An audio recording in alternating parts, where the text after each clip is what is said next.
US Director of National Intelligence John Ratcliffe has called China the greatest threat to democracy and freedom worldwide since World War II. Ratcliffe, who served the House of Representatives Intelligence Committee for a brief period of time, came down heavily upon China in an opinion piece that he wrote for the Wall Street Journal. The US Intel chief called China a national security threat. He described operations in which China used economic pressure to influence or undermine US legislators.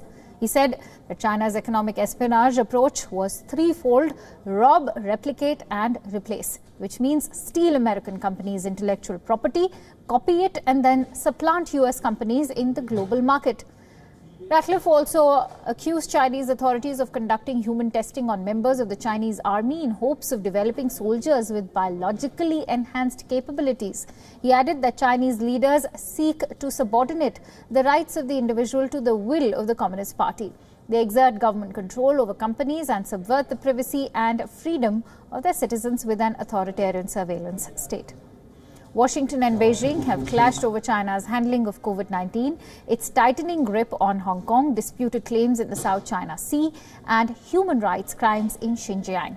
Beijing has frequently called on US to dial down the anti-China rhetoric. The US President Donald Trump took a tough stance against China. This has taken relations between the world's two largest economies to their lowest point in decades.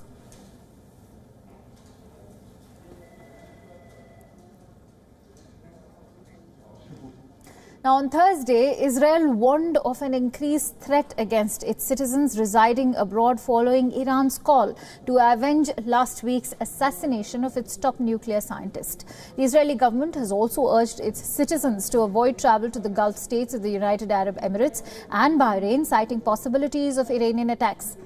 It warned of possible attacks against its nationals in Africa and in countries geographically close to Iran. The warning comes as Iran's clerical and military rulers blame Israel for the killing of its foremost nuclear scientist, Mohsen Fakhrizadeh.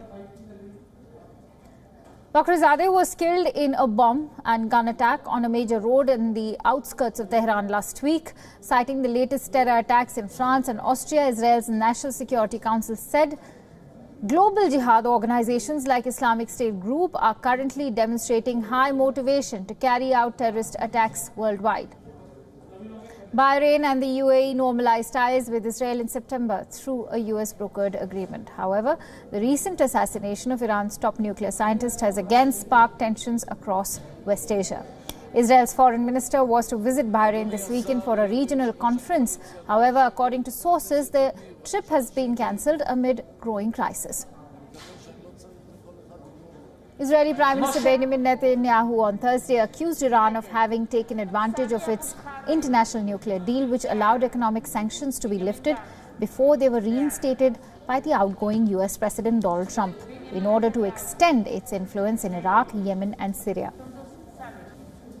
אלה תוצאות ההצבעה בקריאה הטרומית על הצעת חוק התפזרות הכנסת ה-23. 1 נגד, 54, אין נמנעים. לפיכך אני קובע שהצעת החוק התקבלה בקריאה הטרומית. נא לשבת, אדוני השר ויושב ראש הקואליציה. Now, China has acknowledged the construction of a super dam on the Brahmaputra River for the first time. Chinese Foreign Ministry spokesperson Hua Chunying said that it was China's legitimate right to carry out hydroelectric development. China also played down its plan to build a dam, saying it has taken a responsible attitude.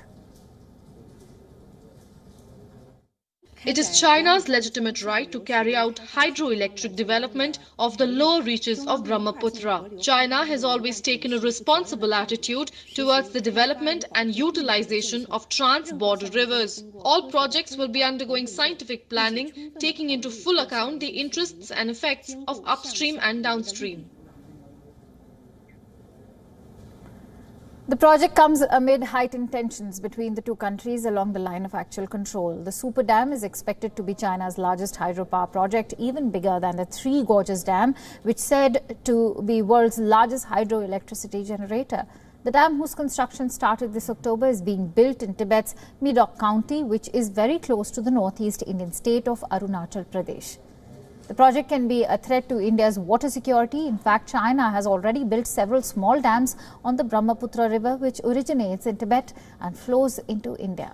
China has claimed ownership over rivers originating in Tibet, including Brahmaputra and Indus rivers, which flow into India and Pakistan. There are concerns that the super dam may reduce water flow into India. New Delhi and Beijing have a water data sharing pact. However, China stopped sharing data amid the 2017 Doklam standoff. A year later, the two countries signed an agreement to share hydrological data in the Brahmaputra River. But the agreements have not been able to assuage fears that China may use dam projects to gain strategic advantage over India.